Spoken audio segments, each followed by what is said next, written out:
Bugatti blew our collective minds back in 2019 when it smashed the 300 miles per hour production barrier for production cars with the 490.48 kilometers per hour Chiron Super Sport 300 plus.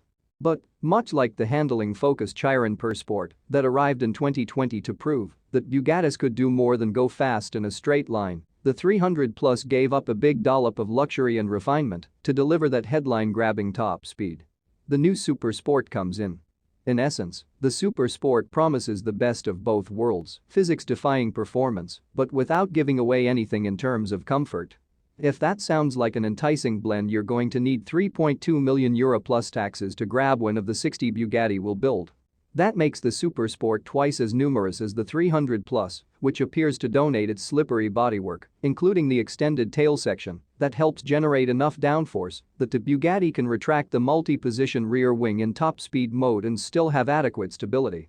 Bugatti EB 110 inspired circular vents in the front fenders and twin exhaust tailpipes, again inspired by the 1990s supercar, are carried over from the 300 plus, while the 5 Y-spoke aluminium wheels are exclusive to the Super Sport. They don't look bad, but we'd go for the optional magnesium rims from the Pur Sport. Moving to the interior, instead of the sporty Alcantara found in the 300 plus and Pur Sport, you get leather, polished aluminum and luxuries suitable for high-speed continental trips, says Bugatti. You might notice that the 300 plus bit is missing from the name this time around, and with good reason.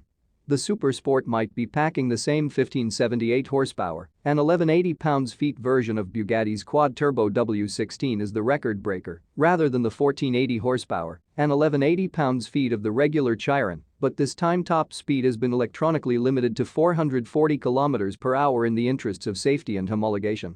But aside from potentially losing you a top-speed bragging war with a Koenigsegg owner in the country club bar, that reduction in top speed doesn't make the Super Sport less of a car. In fact, it likely makes it much more enjoyable to drive because freed from the need to make this Chiron safe and stable at over 300 miles per hour, Bugatti's engineers have been able to concentrate on making the tires and suspension work at real-world speeds. You know, like up to a mere 273 miles per hour. And you still get a whole load more straight-line performance than a regular Chiron thanks to the extra engine muscle. Bugatti says the Super Sport gets to 200 km per hour in 5.8 seconds and 300 km per hour in 12.1 seconds. That compares with 6.1 seconds and 13.1 seconds for the stock Chiron, which also needs 32.6 seconds to reach 400 km per hour, whereas the Super Sport is 7% faster, says Bugatti. Impressive numbers, certainly, but let's not forget that Rimac C2 Navara can hit 186 miles per hour from rest in 9.3 seconds. Still, we don't think that will stop 60 incredibly rich men and women from opening their wallets to experience the Super Sport. If we're lucky enough to get behind the wheel, you'll be the first